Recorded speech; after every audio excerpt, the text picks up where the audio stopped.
Hey guys, SirVern back here, and today I'm reviewing Knack 2 for the PS4, reviewed via backwards compatibility on the PS5. Start off with just a few screenshots, and then I'm going to go over the same 5 categories I always do: graphics, performance, gameplay/story, replayability, fun factor. Give each category a score 1 to 10, average it up, and then talk about the game a little bit. So, me and my wife played both Knack 1, which I have a review for on my channel already, and then Knack 2 completely co-op the whole game. She is, learning to use both joysticks. So, oh, and there may be mild spoilers in this game. I mean, because this is a little later footage. So if that bothers you, then you might want to click off. But there's nothing really spoilery I'm gonna show you. Um, But anyway, she's learning how to use 2 joysticks. So games like this, where you're really only controlling, 2.5D kind of games or 2D games. We're gonna venture into 3D games pretty soon. But anyway, we both play these completely co-op, which is pretty neat that you can do that.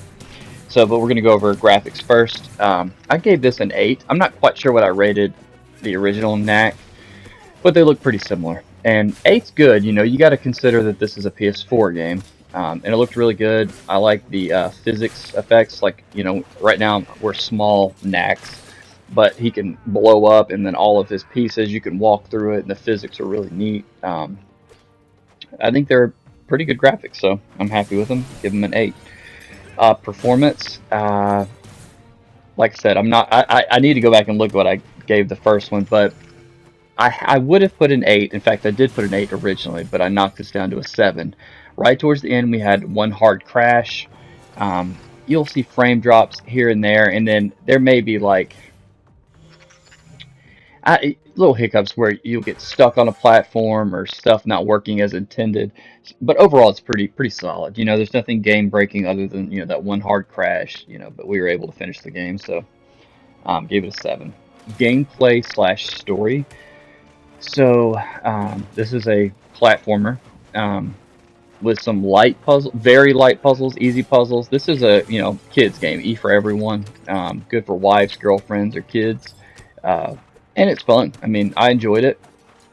It's not the most complex platformer. A lot of the same enemies you'll see, but the gameplay loop's pretty enjoyable. And the story is actually pretty good. So they both average out to pretty good. So I gave it an 8. Story's unique, interesting, and long, because Knack 1 and then you can play Knack 2, so you get to know the characters pretty well. It's pretty neat. So I give gameplay/story an 8. Replayability. This one, the game is very long. It took us like 6 months to beat this game. Not that it's that long, but we just when we find time, we hop up here together.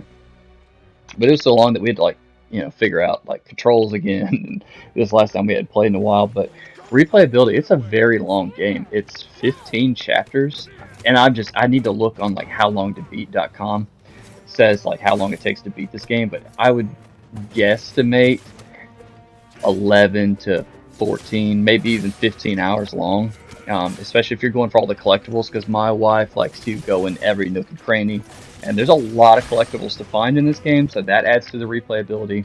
Along with when we beat the game, it added time attack, which you could do co-op or alone. It's like 4 or 5 levels, and then Coliseum attack, which I didn't try these. We just beat this game like an hour ago.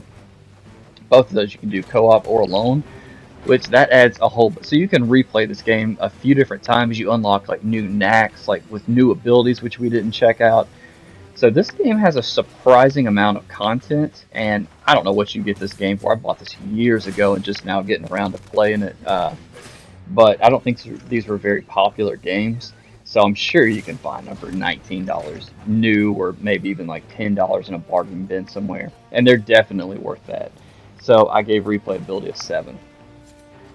Fun factor, I had a good time, probably just because me and my wife would argue and fight and have fun and laugh, and you knocked me off. No, it's just fun to play this with another person, especially like a significant other. This one was way more user friendly with like the camera situation. It seemed from what I remember in Knack 1. So this one worked better co-op than Knack 1 did, but they both worked just fine. You could beat both games. So fun factor, I gave an 8. I had a good time with this game. It's, like I said, it's nothing like groundbreaking, but it's fun, it's unique, it has a lot of collectibles, it's family friendly. It's a good game. And then some notes. Oh, it also unlocked New Game Plus at the end.